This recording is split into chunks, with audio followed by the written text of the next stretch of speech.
Hello and howdy. Greetings from the East Cleveland Public Library. This is Mr. Gage again with another Tuesday free travel opportunity. Back in the summer of 2024, the theme for East Cleveland Public Library's summer program was travel. And one of the programs we wanted to do, every other Tuesday, we offered a free opportunity in and around Northeast Ohio. And this is one of them. We wanted to share these online with the public, so they had this opportunity as well. So today we're going to talk about Lakeview Cemetery and the free opportunities available there. So why Lakeview Cemetery? Why would anybody want to pursue fun in a cemetery? It's called taphophilia. Taphos comes from the Greek for funeral rites or burial, and philia is for the love of or fondness for. So taphophilia is anyone that has a passion for enjoyment of cemeteries, epitaphs, gravestone rubbing, photography, art, and the history of famous or historic deaths. But why? Why would anybody want to do this? All right, let's go through the reasons. First off, it's usually free. Most of the time, cemeteries are free and open to the public during certain hours. Very few private cemeteries exist, and as most are regulated by states or cities, unless they are an older private family plot or crypt still in operation, or related to a historic or cultural location. Think Graceland. Graceland is an example of a private burial plot within a museum. That is one example where you would actually have to pay to see the graves. But in general, and including Lakeview Cemetery, cemeteries are pretty much free. Some cemeteries are designed for leisure and exploration. Garden cemeteries are designed specifically with strolling in mind. Many predate or are concurrent with public parks and are located and designed with similar intentions. So they are literally designed for the purpose of wandering, walking, and strolling. You also get to enjoy public art in cemeteries. Reconstruction era into the Gilded Age creates opulence and wealth. For example, in Cleveland, this is the era of Millionaires Row. And many of the gravestones and mausoleums in garden cemeteries and cemeteries in general display beautiful art and sculpture. Headstone rubbing and headstone and monument photography are very common hobbies for taphophiles. You can also learn about and celebrate history in cemeteries. Many cemeteries, especially historic ones, offer walking tours of famous residents. Websites, blogs, and books abound. You also have genealogical resources and opportunities available within cemeteries. So you not only are learning about famous history or national history or local history, but also personal history. You can also enjoy the flora, fauna, and horticulture. Cemeteries, especially garden cemeteries, are designed with flora in mind. Landscaping and gardening are priorities, and many advertise themselves as gardens or arboretums. Lakeview Cemetery, in particular, has a cultivar of ginkgo biloba named after it because it was discovered on the ground and is Lakeview Cemetery is also a common stop for bird watchers and other enthusiasts of fauna. You can also get exercise and outdoor activity in cemeteries. Cemeteries and burial grounds tend to be quiet, calm, meditative. They are almost always outdoors. Walking provides fresh air and exercise, and you will see that many of the monuments are shaped like benches and designed with the express purpose of resting and waiting. So this is absolutely the purpose of these cemeteries, especially larger garden cemeteries like a Lakeview. So let's go about the history of Lakeview Cemetery. In 1830, the population of Cleveland was 1,075 people. In 1840, it had grown to 6,071. By 1860, the population was 43,000, and 10 years later, in 1870, the population was over 92,000. Cleveland is the 15th largest city in the United States in 1870. This is 1870, by the way, is also the same year that Sherwin-Williams and Standard Oil started as companies. So, in 1868, Jephthah Wade, a founding member of Western Union and the namesake of Wade Park, Henry B. Payne, a politician, railroad namesake, and railroad magnate and namesake of Payne Avenue and Payne, Ohio, and Joseph Perkins, banker, railroad magnate, and philanthropist, decide we need a new cemetery. They form a committee and buy the land, and by the 1860s and 1870s, the cemetery is favored by the wealthy families during the Gilded Age. In 1880, Joseph Carabelli moves from New York. He establishes Lakeview Granite and Monumental Works on Mayfield Road, which is just on the edge of Lakeview Cemetery. By 1885, a large contingent of Italian stonecutters and masons had established a small neighborhood near the cemetery. This is Little Italy. So Lakeview Cemetery is directly responsible for Cleveland's East Side Little Italy neighborhood. On September 19th in 1881, President Garfield dies. In that October, a mausoleum is built. 50,000 people visit within the first year. By 1890, the official Garfield Memorial and tomb are finalized and dedicated.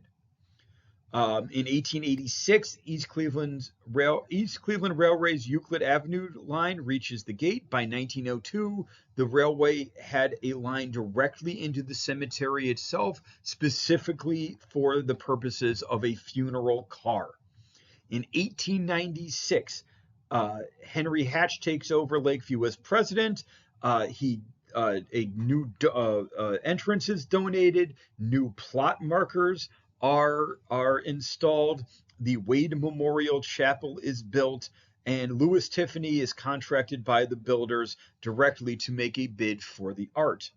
In 1898, Rockefeller himself buys a plot and monument, and kind of secures this as the final resting place for many of his ilk in the Gilded Age in Cleveland. It was absolutely Rockefeller saying that he was going to bury himself here that encouraged other families of the time to commit to burying their families there as well.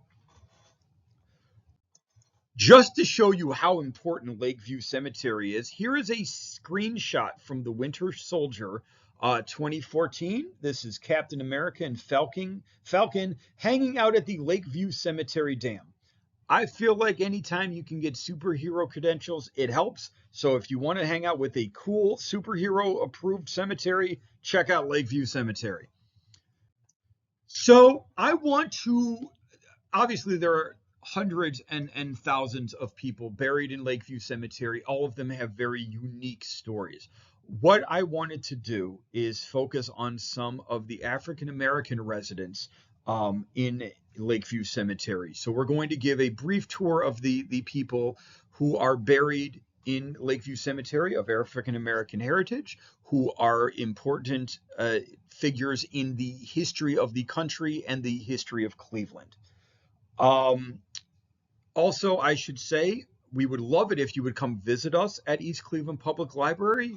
At the presentation, there was a map and a handout with driving directions. I'm going to try and give you some in this presentation, but a map will absolutely help. If you visit us at East Cleveland Public Library, we can provide you with one of those.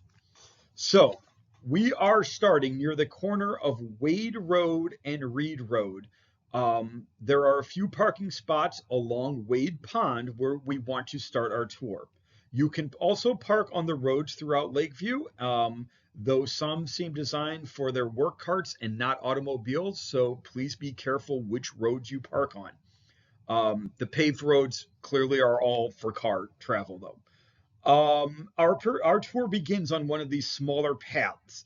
It's a black asphalt path that heads towards Euclid Avenue and then hooks right.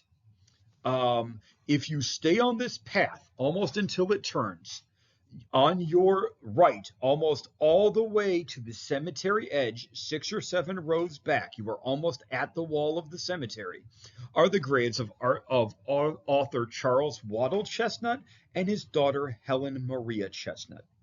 Charles Waddell Chestnut is an American author, essayist, political activist, and lawyer, best known for his novels and short stories exploring complex issues of racial and social identity in the post-Civil War South.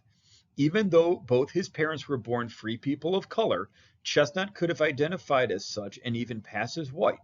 He chose to identify as an African American. Later, under the one-drop rule that became law in the South during the 1920s, Chestnut would have been considered black. Though born in Cleveland, his parents moved to Fayetteville, North Carolina, where they were from in 1867. Chestnut eventually returns to Cleveland. He studies law and passes the bar in 1887. He focuses, however, on stenography as an income while also pursuing a literary career. In 1887, he was the first African American author to have a short story published in the Atlantic Monthly. In 1899, he published 2 short story collections, The Contra Woman and The Wife of His Youth, and Other Stories of the Color Line. Chestnut's stories on racial identity are complex and concern characters dealing with the difficulties of racialization, passing, illegitimacy, racial identities, and social place throughout his career.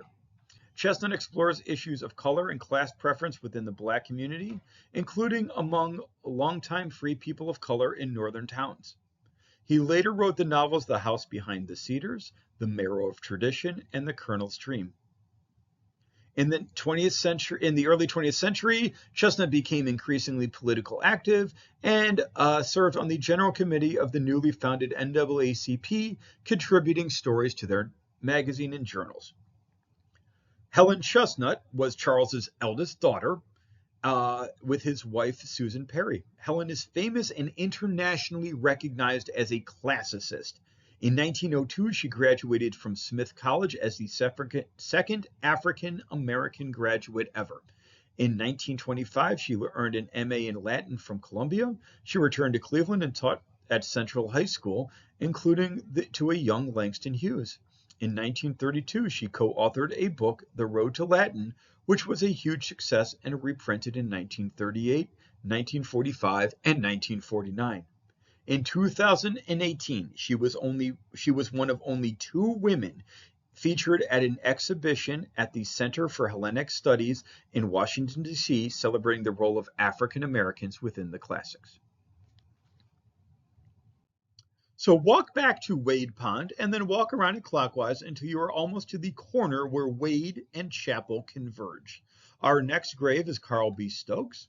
Stokes was the first black mayor of a major U.S. city and the first black Ohio state legislator. Stokes's political career begins in 1962 when he was elected to the Ohio General Assembly, where he served for 5 years. In 1967, he defeated Loescher in the primary and won the general election for mayor over Seth Taft. Stokes was also famous for being an environmental justice advocate. In 1968, he called for improved sewage services, stormwater management, harbor operations, and debris removal in Cleveland. He also encouraged clean swimming areas in Lake Erie. When the Cuyahoga River caught fire on June 22nd, 1969, Stokes held a pollution tour for the press the next day. He also believed that issues such as urban rat infestation and the lack of green spaces in minority neighborhoods should be addressed as seriously as water and air pollution. If it's open, and sometimes it's closed for the season or sometimes there are private events, but if it is open, I strongly encourage you to check out Wade Chapel. The Tiffany windows are incredibly striking and the murals are absolutely exquisite. However, to continue our tour, I want you to walk around the lake behind Wade Chapel to the June Louise Memorial Walkway and just follow it. You will get to a small outcropping of benches and memorials. Turn your back to the pond and look for a gray stone bench. This will be the memorial for Fannie Mae Lewis. Lewis was a shirt cleaner during the Huff riots in Cleveland of 1966. She began her activism when she saw her neighborhood in a vulnerable and volatile state and gained attention when she was photographed speaking to the National Guard during the riots. She took a position at the neighborhood youth court, helping people in Huff find work. After several years, she was named director of the Model Cities program, which helped to improve neighborhoods. She won her city council seat in 1979 and pushed for school vouchers to help students attend better schools. And she also pushed for rehabilitation of a park in the Huff neighborhood. One of her greatest accomplishments was the Fannie Lewis Law, which required construction sites to hire at least 20% local workers in Cleveland. She was featured in the 2004 documentary No Umbrella, Election Day in the City, a film that focused on the voting problems in Cleveland during the 2004 election. Much of the film focused on Lewis's efforts to get more voting machines in her ward. Among her many achievements were the construction of Lexington Village, hundreds of townhouses on Huff Avenue, and the Crawford Estates, a cul-de-sac of homes on Crawford Avenue, as well as the renovation of the Eliza Bryant Center. Keep walking along the pond almost to where Reed Road cuts across. On your left, about 4 rows back, is the memorial for Grace Lee Mims. Grace Lee Mims was an African-American singer, radio personality, and leading member of the arts community in Cleveland, Ohio. Best known for her 43 years as a radio host and producer on the classical radio station WCLV.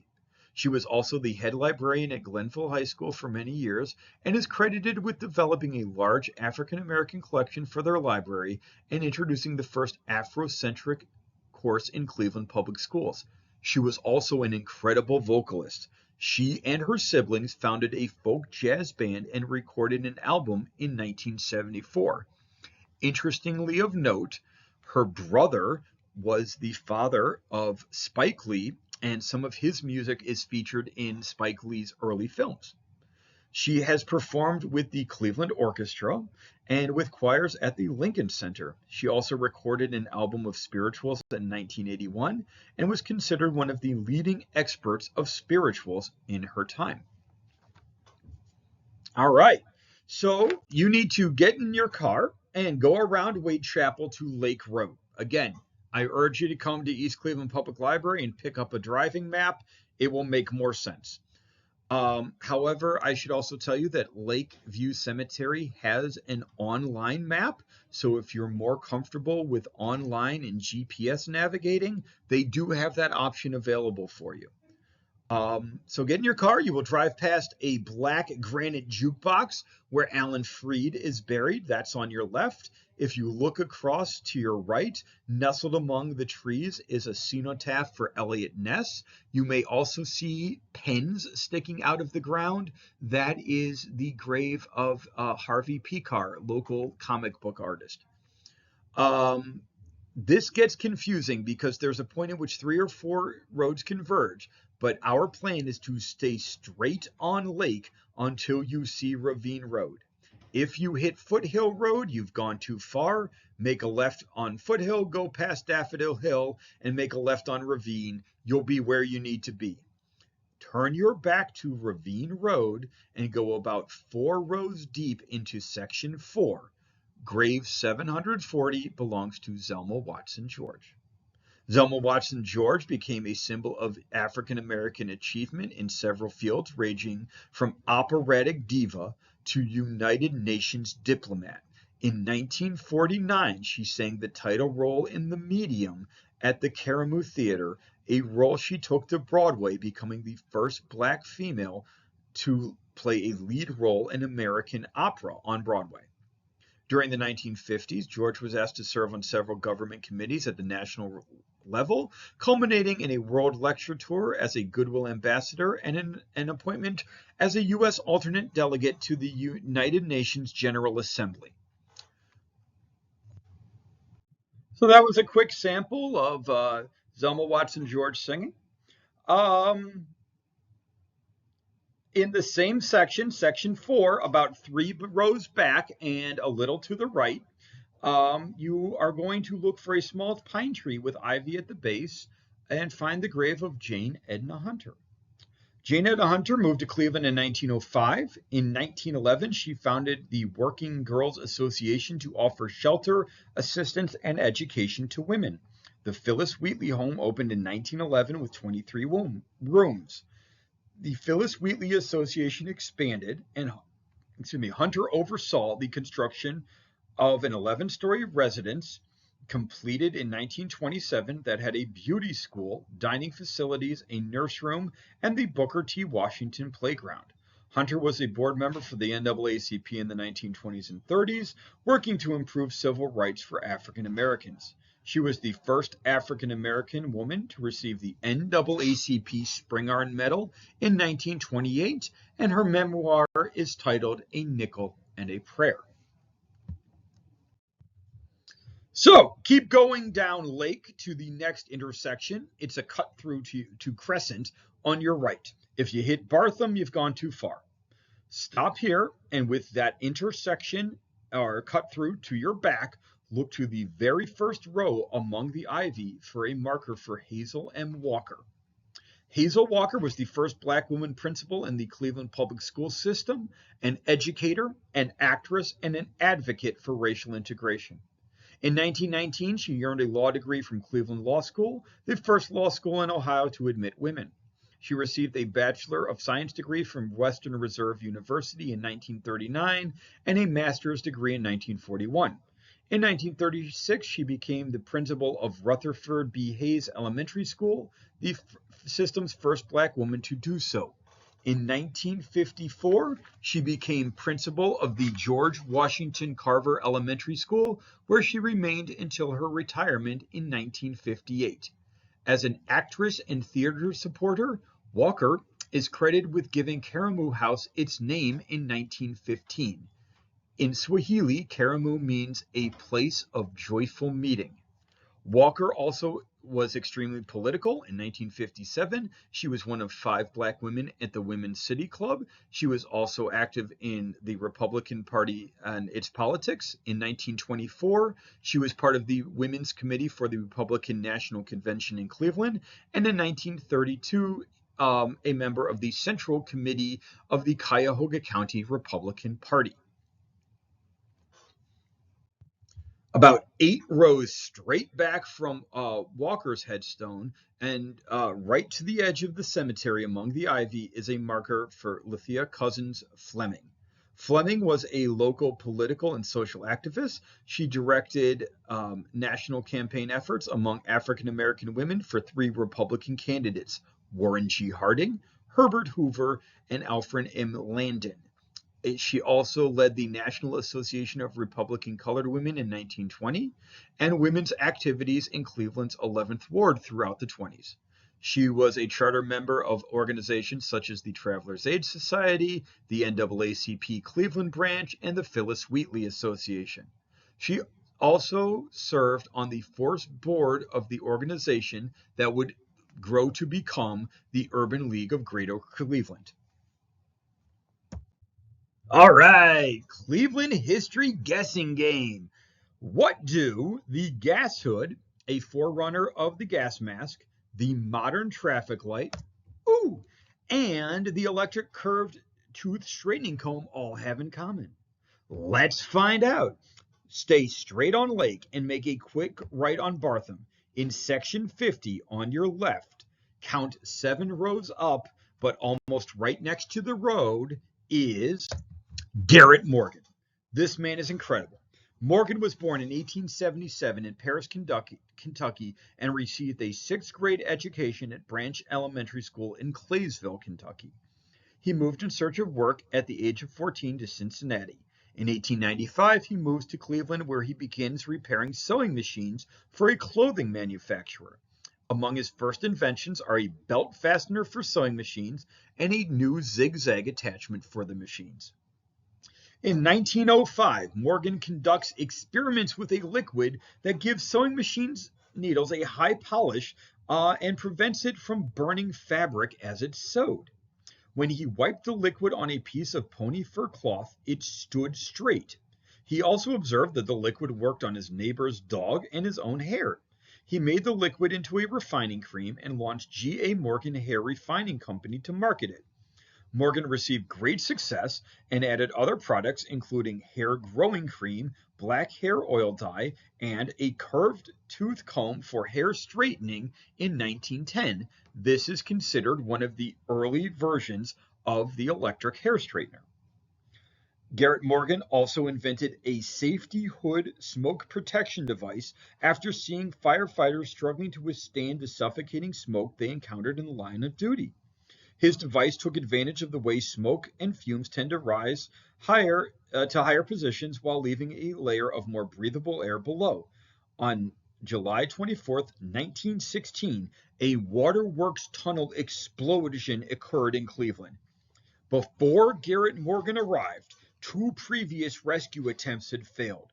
The attempted rescuers had become themselves victims by entering the tunnel and not returning. Morgan and his brother were roused in the middle of the night after one of the surviving members of the rescue team, who had seen a demonstration of the smoke hood, sent a messenger to convince him to come and to bring as many of his safety hoods as he could. Rescuers were skeptical about the invention, so Morgan and his brother went into the tunnel along with 2 volunteers and succeeded in pulling out 2 men from the previous rescue attempts. He emerged carrying a victim on his back, and his brother followed just behind him with another. Others joined in after and successfully rescued more people. Morgan personally saved 9 men's lives that day with the help of his invention. In 1922, Morgan witnessed an accident between a horse-drawn carriage and a car, which sparked the inspiration to prevent the likelihood of future events from occurring. Morgan designed manually operated traffic signals with moving arms featuring stop and go signs, which could be situated on a post at traffic intersections. The arms could be raised halfway to indicate caution moving forward. A traffic attendant could crank the post to operate the signal, and all lanes could be stopped by showing stop if necessary. A patent for Morgan's traffic signal was issued in 1923, and he later sold the rights to General Electric for $40,000. Again, Garrett Morgan is a local and national hero. Here is a photograph from the Cleveland Paint Dealer of Garrett Morgan and the first survivor from that tunnel collapse, as well as an early advertisement for his safety hood. But you can see that is Garrett Morgan right there, front and center, helping that survivor with the hood kind of pulled back off his head and on his back. Alrighty, so as section 50 turns, you'll see a couple trees surrounding a bench that is the Wills plot, grave for the family of J. Walter Wills Sr. Wills was the founder and director of the state's largest Black-owned funeral business, House of Wills Funeral Home on East 55th.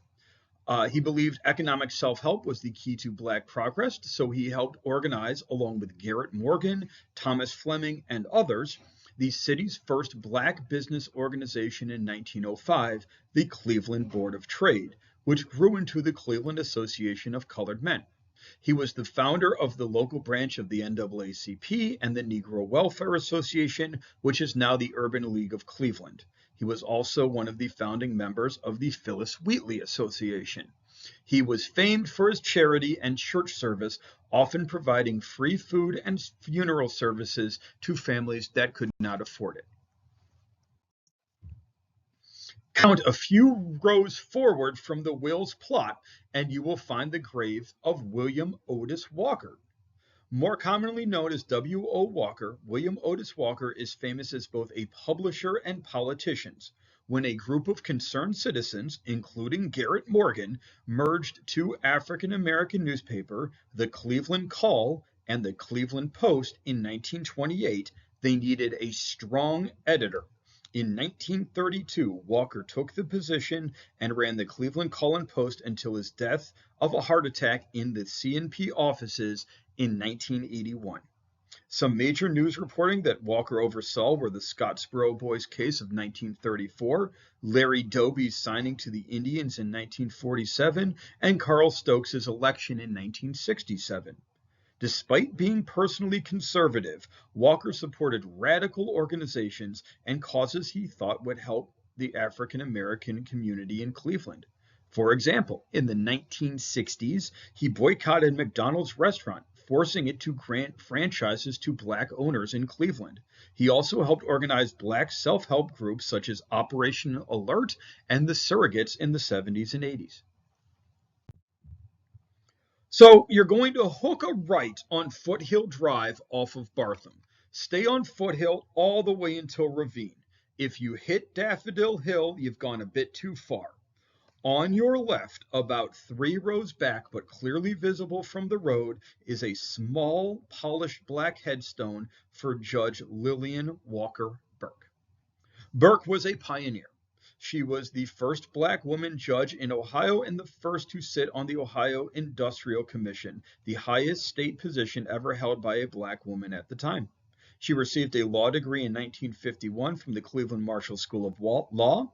She worked her way up from precinct committeeman in 58 to ward leader in 59 to membership on the Republican Executive Committee, then secretary of the Republican Central Committee in 1965. In 1966, Governor James Rhodes appointed Burke to the Ohio Industrial Commission and in June 1969 to the Cleveland Municipal Court.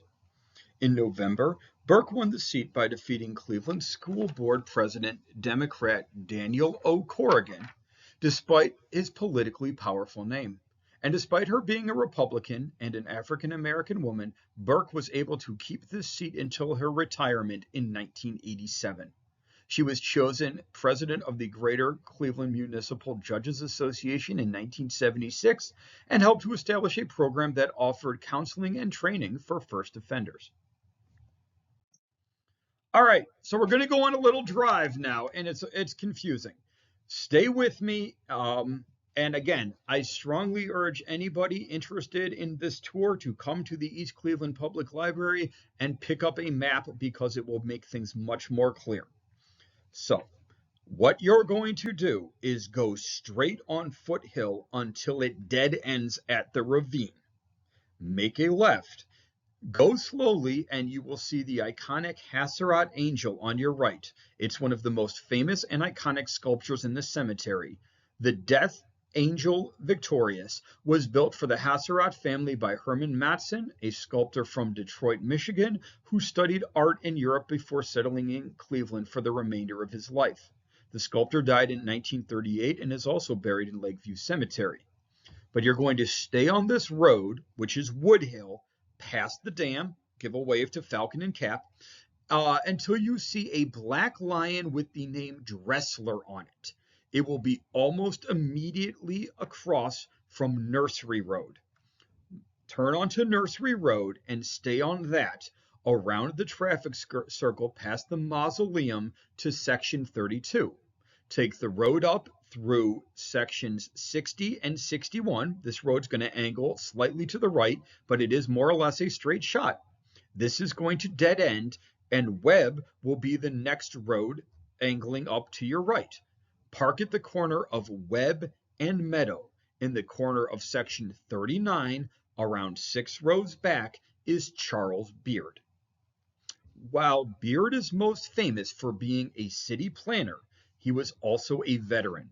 During World War II, he became a fighter pilot with the 99th Pursuit Squadron at Tuskegee, Alabama. So this is one of our Tuskegee Airmen. He came to Cleveland in 1945, working for the Cleveland Urban Renewal Agency. During the 50s, he became the first African American to fill the position of chief planner for the Cleveland City Planning Commission. Among projects for which he was responsible was the St. Vincent Charity Hospital, Cuyahoga Community College's Metro Campus, and in 1970 he became executive director of PATH, Plan of Action for Tomorrow's Housing. After PATH closed down due to lack of funding, Beard became a government liaison for the Federation for Community Planning from 1974 until his retirement in 1983. He was one of the founders of Friends of Shaker Square, serving as his vice president and helping get its first planning grant. He also helped organize the North Coast chapter of the Tuskegee Airmen. All right. The map's going to get a little confusing here because we have two folks on either side of the same section. So we're basically going to go in a square. But the first step is to make a quick right on the next street. Section 64 will be on your left. While you're driving, we're going to have a little guessing game. Guess this famous Clevelander. Who will this baby boy grow up to become? So there's mom and dad, and they're holding a baby infant. This is a very famous Clevelander, and I'm going to give you a hint. He keeps the haircut. Anybody guess? All righty. Immediately on your left in section 64, about 2 rows back beneath the shade of a tree, is a large headstone with 2 funerary urns for Lewis Stokes. Older brother of Carl Stokes, Lewis Stokes is probably most famous for being the first African-American congressman from Ohio when he was elected to the U.S. House of Representatives in 1968, a position he held for 15 consecutive terms.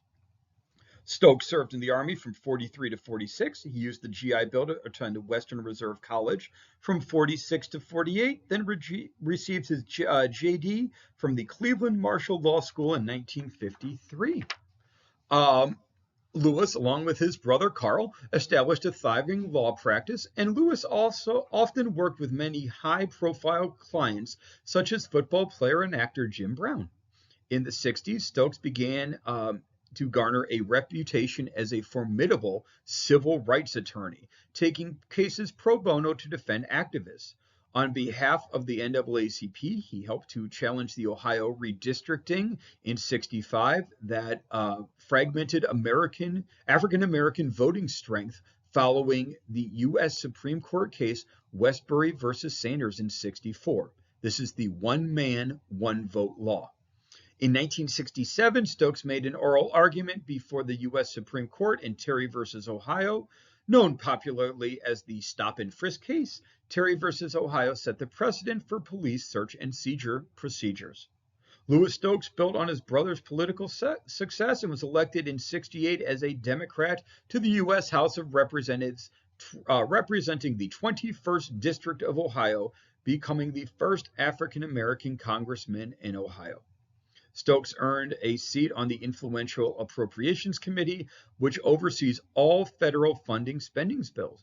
In the 1970s, he served as head on the Select Committee of Assassination that investigated the murders of President John F. Kennedy and the Reverend Martin Luther King Jr. in the late 70s. Stokes concluded that both cases there probably had been a conspiracy. In the 1980s, Reagan era served notably as a member of the House Select Committee to investigate covert arms transactions with Iran, and is most famous in this role for his interrogation of Lieutenant Colonel Oliver North. Now, you have 2 options. This is the last section of our tour. You can just walk up the hill to the other side of section 64, or you can drive around the square to the other side. Keep section 64 on your left around 2 turns, and you will be at the other side of the section from where Lewis Stokes is buried. Tucked in a grove of trees and decorative flowers beside a stone bench is a large red headstone memorializing Arnold Pinckney. Pinckney was a prominent businessman, co-founder of Ohio's largest and oldest minority-owned insurance firm, and a political consultant. He was also president of the Cleveland School Board from 1971 to 1978. He was the campaign manager and famous for being the campaign manager of many prominent politicians, including Judge Charles W. White, Judge Lloyd O. Brown, Congressman Louis Stokes, Mayor Carl Stokes, Senator Hubert H. Humphrey's Democratic nomination for president in '68, Governor John Gilligan, Governor Richard F. Celeste, and Reverend Jesse Jackson's 1984 presidential campaign. So this is the end of our tour of some of the more notable African-American residents in Lakeview Cemetery. Once again, we strongly encourage you to come visit us at East Cleveland Public Library to get a map and a handout featuring some of these stories and giving you driving directions to some of these gravestone locations. In the meantime, we wanted to thank you for joining us for our free Travel Tuesdays and strongly encourage you to avail yourself of the free opportunities in and throughout Northeast Ohio. Thank you for joining us, and we hope you come visit us real soon.